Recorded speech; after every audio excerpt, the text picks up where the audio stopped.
And we back, and we back, and we back, and we back.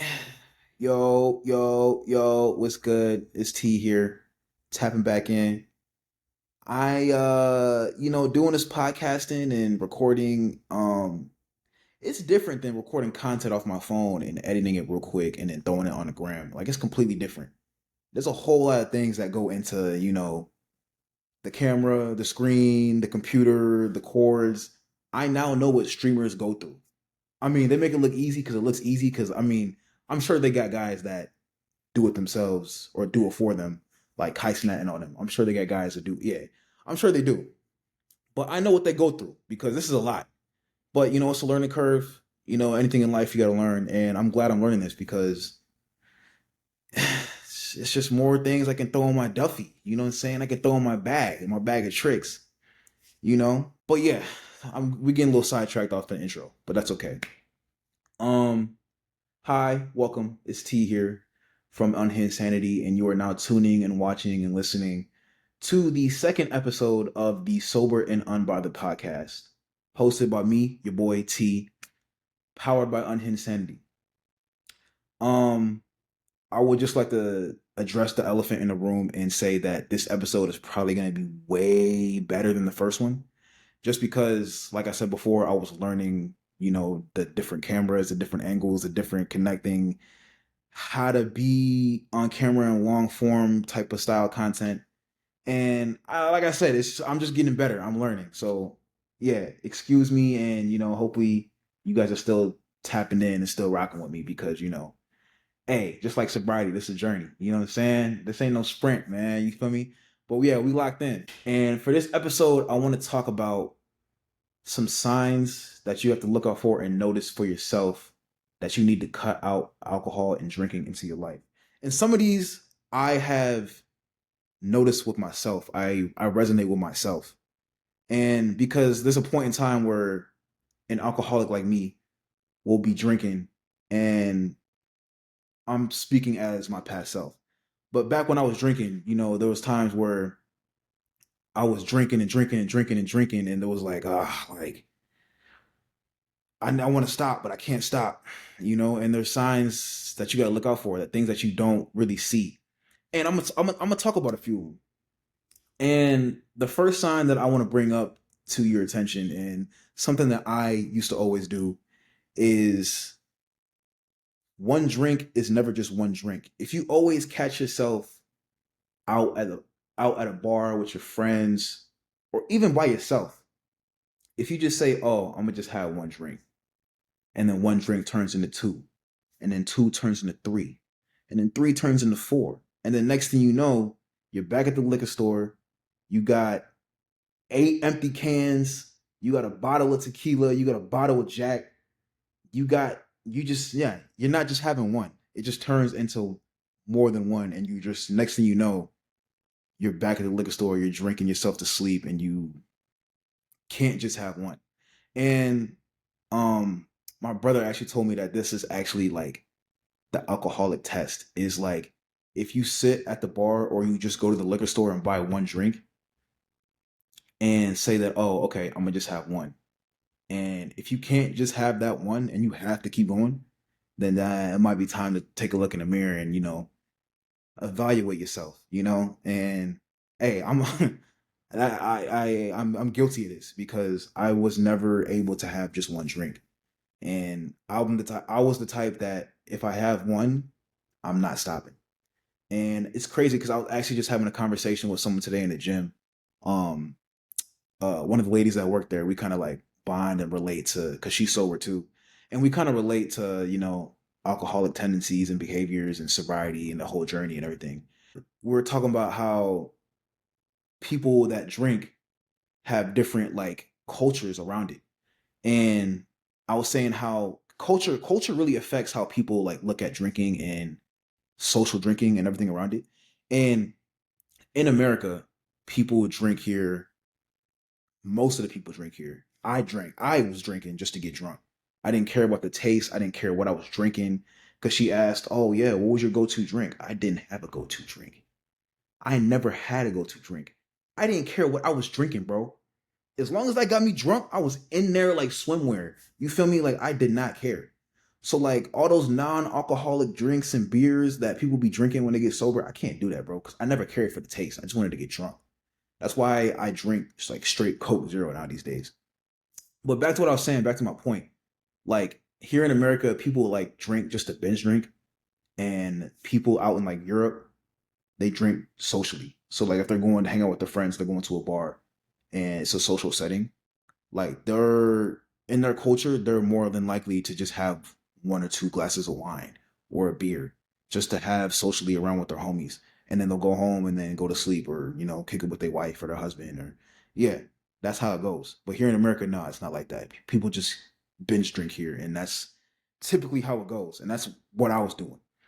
If you catch yourself saying, "Oh, I'm gonna just have one drink," and it's never just one drink, yeah, it's time to reevaluate, your relationship with alcohol and take a look in the mirror because you're not the only one that was guilty of that. I was totally guilty of that, you know. Um, the second one is if you wake up with anxiety, brain fog all the time, like after a night. I mean, after a night out of drinking, like alcohol is a depressant. So I mean that come down is always going to be crazy. You're always going to feel depressed. You're always going to have anxiety. But if it's just a reoccurring thing every morning, like yeah, like no one loves feeling that way. And I used to get it the worst. I would wake up and just be like, oh my God. You don't feel like doing anything. You don't feel like going to the crib. You're already in the crib. But you don't feel like going out to the store to get a coffee. You don't feel like going to the gym. You don't feel like doing anything. You don't feel like taking a shower. There was times where I would wake up and like I didn't even feel like taking care of myself. I didn't want to brush my teeth. I didn't want to take a shower. I would literally wake up.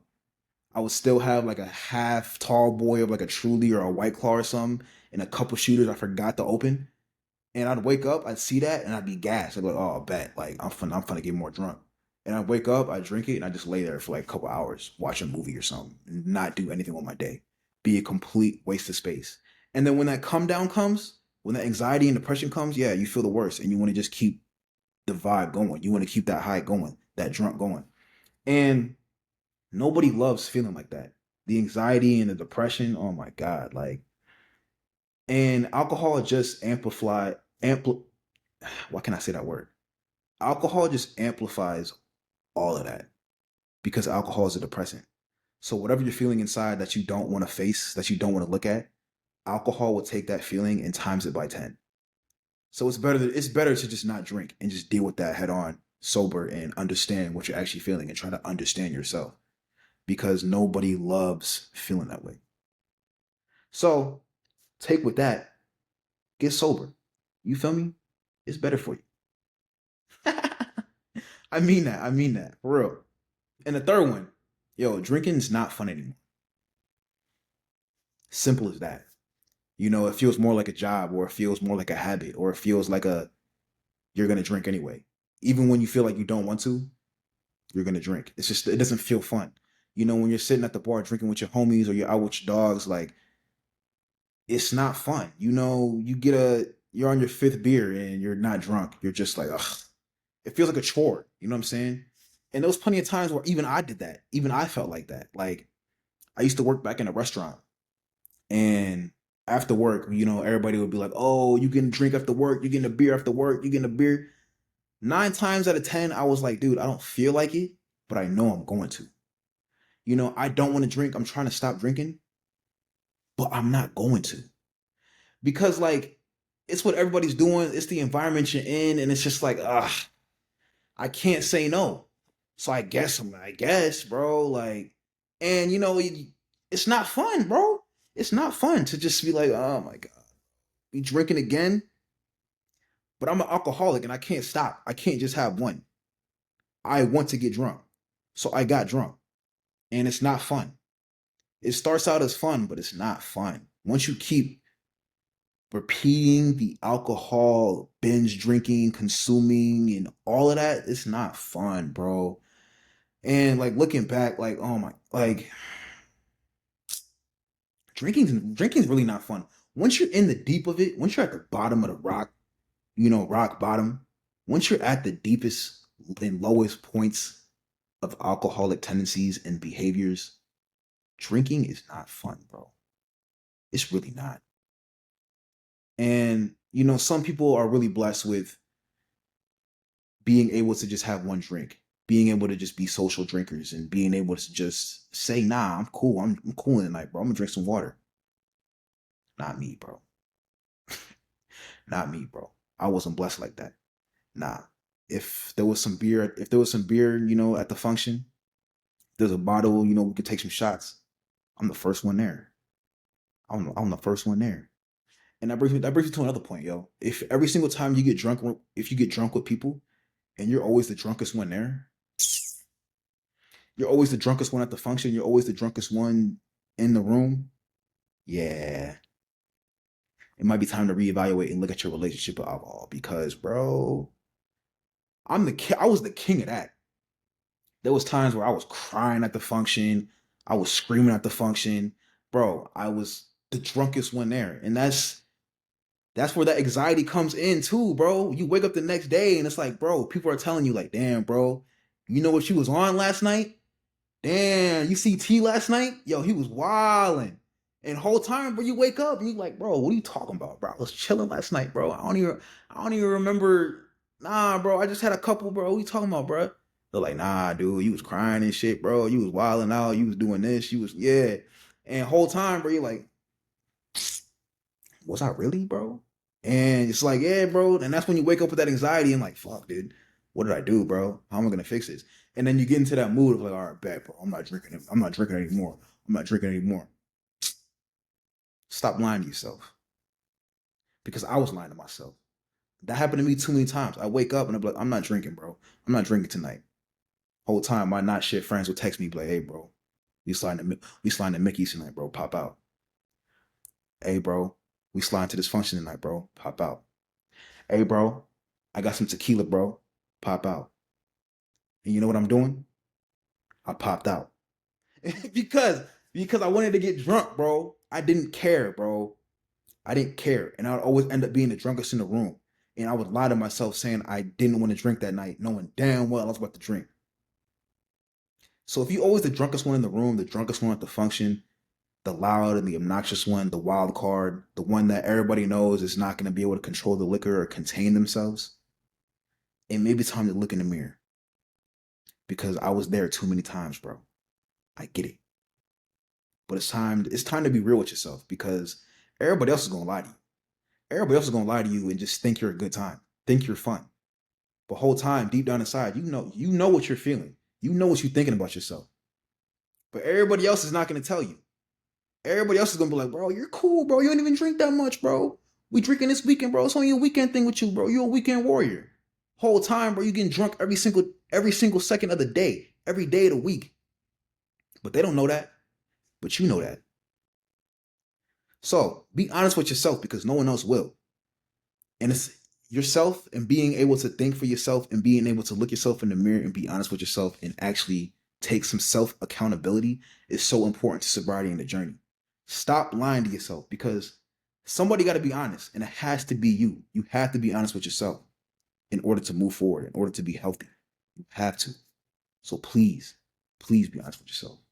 It's the best way to move forward. It's the best way to go up. It's the best way to glow up. It's gonna suck, bro. But you gotta do it. You gotta do it, gang.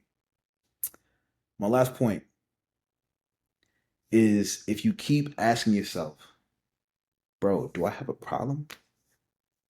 Yes, you do. If no one else is gonna tell you, bro, I'm gonna tell you. Yes, you got a problem. You got a problem, bro. And it's okay, bro. It's okay, bro. I had a problem, bro. I had a problem. And that's the decision, and that's the thought and the question to ask myself that I was battling with, bro. Me and that question was boxing, bro. 12th round, bro. Tank Davis and Ryan Garcia, we was going back and forth, bro. And I was getting my ass whooped by that question. I would ask myself every single time, bro, do I have a problem, bro? Nah, I'm chilling, bro. I'm chilling. I don't got no problem. I'm cool. I can not drink for 3 days, bro. I don't got no problem. Nah, you lying, bro. You lying. I had a problem, bro. And it's okay if you have a problem, bro, because half these people that you hang out with and half the people that don't have a problem, got a problem. No one just has the balls to admit it. Nobody actually wants to be honest with themselves.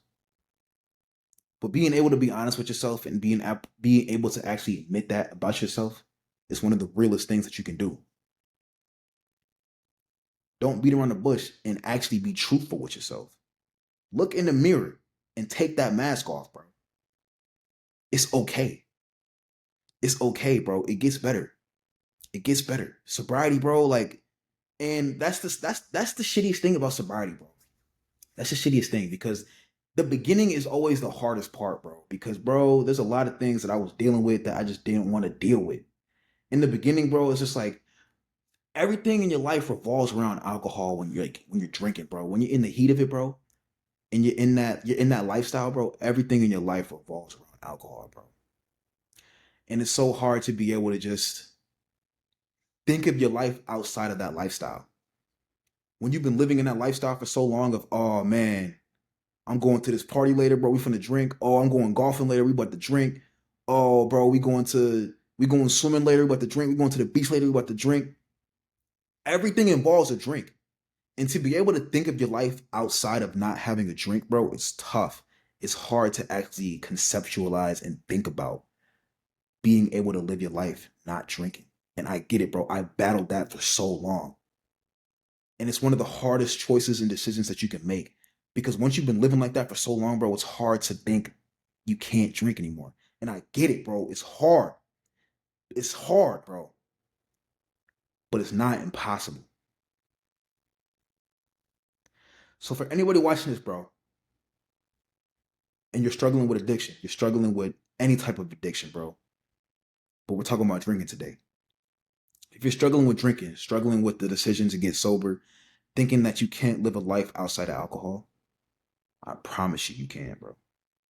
I promise you can. And I'm sorry if I get too emotional and too hyped up and too aggressive with the way I'm speaking about this, but it's just because I feel so passionate and I've dealt with a lot of alcoholic bullshit and I've done a lot of bullshit, bro.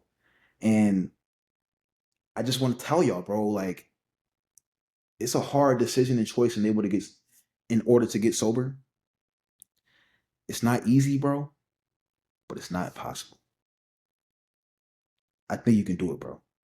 If I can do it, if I can do it, bro, you could do it. So for anybody watching this, bro, let this video be your sign. Look in the mirror, be truthful with yourself, be honest, because no one else will. So you have to for yourself and make that decision, bro. Let me know in the comments what signs that you've been ignoring, what signs that hit the hardest, what signs resonate with you the most, because I want to know. These are the signs that I thought and that I noticed with myself. So I'm just throwing them out there to see who else relate. But thank you for tapping in. This is the Sober and Unbothered podcast hosted by T from Unhinged Sanity. I hope you like, subscribe, leave a rating if you're listening. And, good or bad, I could take it. But thank you for tapping in. Thank you for staying this long. And thank you for being here. Love.